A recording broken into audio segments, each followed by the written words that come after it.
Human rights is, geez, that's a good question. Human rights. Well, that's a tough one. Wow.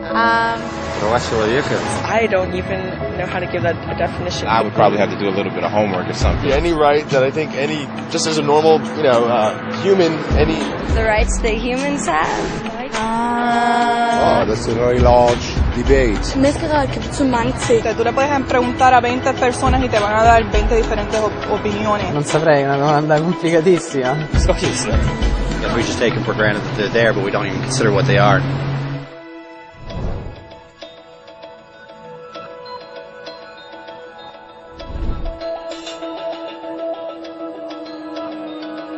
Human rights are the rights you have simply because you're human. It's how you instinctively expect and deserve to be treated as a person, like the right to live freely, to speak your mind, and to be treated as an equal. There are many kinds of rights. Most apply to a certain group. But human rights are the only ones that apply to absolutely everyone, everywhere. That means kids, old people, poor people, basketball players, garbage men, rappers, teachers, Africans, Indians, Albanians, Christians, Muslims, Kabbalists, atheists, your mom, your dad, your next door neighbor, and you all have the exact same human rights. In other words, they're universal. But the question remains, what are they? Name the human rights? What the human rights are? The right to live. Equality between all peoples. Right to religion, the right to... Is there supposed to be a list somewhere I should be aware of? According to the United Nations, there are a total of 30 human rights, which are usually lumped together and called simply human rights. They're all listed out in the Universal Declaration of Human Rights, which is the world's most widely accepted document on the subject. But it was a long time in coming. At first, there were no human rights. If you were in with the right crowd, you were safe. If you weren't, well, you weren't. But then a guy named Cyrus the Great decided to change all that. After conquering Babylon, he did something completely revolutionary. He announced that all slaves were free to go. He also said people had the freedom to choose their religion, no matter what crowd they were a part of. They documented his words on a clay tablet known as the Cyrus Cylinder. And just like that, human rights were born. The idea spread quickly to Greece, to India, and eventually to Rome. They noticed that people naturally followed certain laws, even if they weren't told to. They called this natural law, but it kept getting trampled on by those in power. Not until 1,000 years later in England did they finally get a king to agree that no one can overrule the rights of the people, not even a king.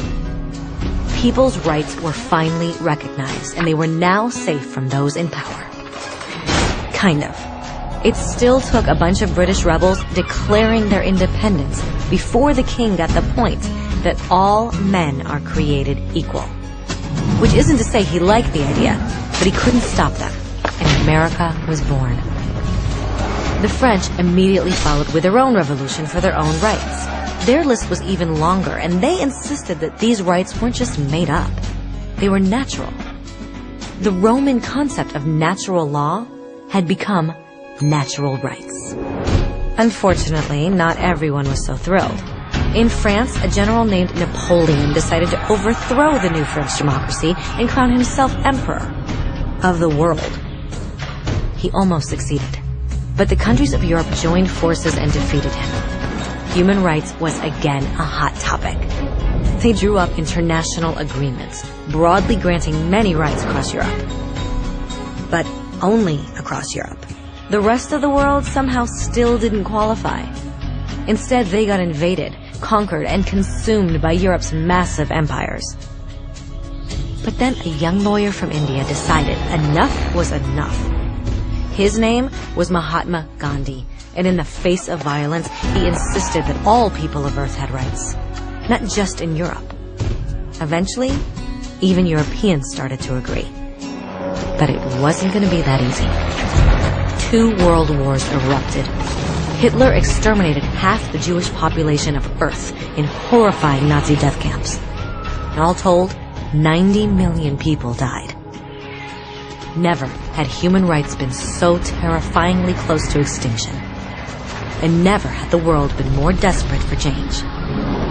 So the countries of Earth banded together and formed the United Nations. Their basic purpose was to reaffirm faith in fundamental human rights, in the dignity and worth of the human person. But what were human rights? Were they the proclamations of Cyrus, the natural laws of Rome, the declarations of France? Everyone seemed to have a slightly different idea of what human rights should be. But under the supervision of Eleanor Roosevelt, they finally agreed on a set of rights that applied to absolutely everyone. The Universal Declaration of Human Rights. The French concept of natural rights had finally become human rights. So, in summary, at first, only a few lucky people had any rights, until one of those guys decided, hey, other people should have some rights too, which was great, except not everyone agreed. And it only took a few thousand years of fighting and declarations and more fighting until everyone finally agreed that human rights should apply to everyone. And they all lived happily ever after. Except for one little problem. If people have the right to food and shelter, why are 16,000 children dying of starvation every day? 1 every 5 seconds. If people have freedom of speech, why are thousands in prison for speaking their minds?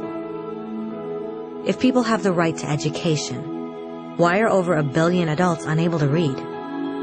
If slavery has truly been abolished, why are 27 million people still enslaved today? More than twice as many as in 1800.